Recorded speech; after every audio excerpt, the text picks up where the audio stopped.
Okay mga kaibigan, ayan, tuloy tayo sa ating content dito sa ating YouTube channel. Ayan, sa mga hindi pa nakapag-subscribe sa aking YouTube channel, pagkakataon dyan na para ma-updated kayo sa lahat ng aking mga pinipost dito. Anyway, ayan, usapan pa rin Barda. Ayan. So, eto na naman, huwag kayo magtataka kasi uumpisan agad natin. Yung may video na naman, may short video na dumating. May short video na nakita ko na may nag-sense lang sa akin na magkasama na naman si Barbie at si Jameson Blaze. Ayan. Although, inamin na ni Jameson ni Barbie na talagang friends lang talaga silang dalawa. Diba? Friends no matter what. Gano'n. Ayan. So, friends sila pero palagi sila magkasama. So, at pag nagkakasama sila, ay may taga video halatang scripted talaga. Halatang scripted ang ginagawa ng video para kay Jameson at kay Barbie.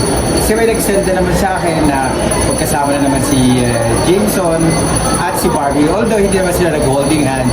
Hindi naman, nakita lang magkasama. Parang sa airport or sa mall or something. Kasi napaka-short video. And knowing na, diba, sinabi naman ng dalawa na wala naman silang relasyon at all. Pero syempre, tayo magtataka pa rin, diba? Bakit sila magkasama? So, at bakit kinukunan ng video, diba? Bakit pag si David ang kasama, hindi kinukunan ng video ng ibang mga fans, ng ibang taga-production?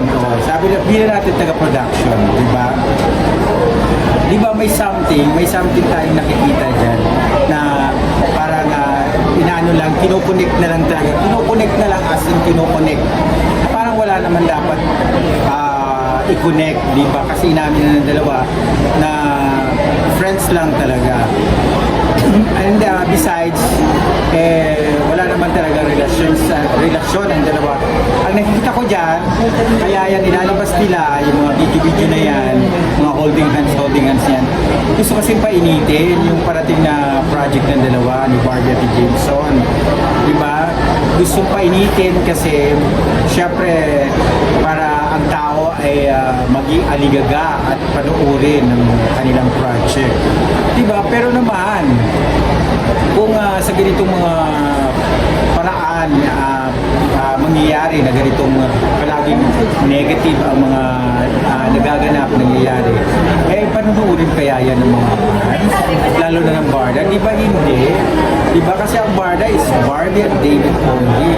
So dapat ma-realize dyan ng mga taga-production na hindi talaga pwede, huwag ipilit kasi hindi talaga dapat. Hindi uukol talaga kasi pwede sila mag-project together pero huwag nang gawan ng mga gimmick at all. Diba? Kasi hindi talaga pwedeng ipilit o masikip ang mundo para kay Barbie at kay Jameson. Hindi sila pwedeng magsama sa iisang lugar, sa iisang sitwasyon dahil marami ang nabubwisit sa dalawa. So, lalo ng mga barda talaga. Bardagulin kayo talaga ng mga barda. So, diba? Huwag ipilit kasi hindi dapat mangyayari ang mga ganyan. Kasi habang pinipilit nyo yan, yung issue kay Jameson at saka kay Barbie, lalo lang pinalulubog nyo ang karar ni Jameson. Dahil unang-una, si Jameson hindi pa gaano kilala, nakikilala lang siya because si Barbie, nakikilala lang siya dahil sumasabit siya kay Barbie. Di ba? Isinasabit nga siya pero negative naman siya sa mga fans ni Barbie, lalo na sa fans ni David. So paano sisikat? Paano sisikat ang isang David kung ang isang Jameson kung palagi niyong sinisingit ang pangalan kay Barbie? Dapat maghanap siya ng isang pwedeng makalab team. Ang dami dyan na pwede naman niya maging kasama sa movie, sa project together. Diba? Huwag niya nang isingit ang kanyang sarili sa meron ng sabit. Diba? Oo.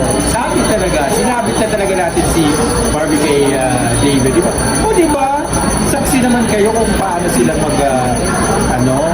care sa kanilang dalawa. And besides, buo na yung barda. Buo na, huwag nang wasakin. Buo na, huwag nang wasakin pa. Diba? Huwag na kayong magtaggang wasakin dahil hindi nyo na mawawasak yan. Dahil ang barda ay parang naka-welding na yan, nakakabit na yan, nakaukit na yan. So, hindi na yan pwedeng tibag-tibagin pa ng basta-basta. Hindi na matitibag ang barda. Maniwala kayo sa akin. Dahil sila ay may pundasyon na at may napatunayan na bilang love team. Itong si Jameson, nagsumusuntok pa siya sa buwan. Wala pa siyang dapat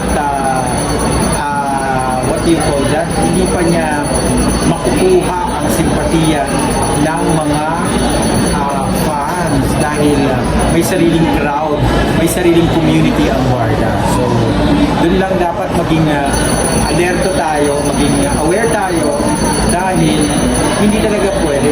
Pero alam nyo kung si David at si Barbie ang gawa nyo ng mga videos, lalo pang sisikat ang dalawa, lalo pang lalawak, lalo pang lalaki ang mga pangalan ng dalawang yan.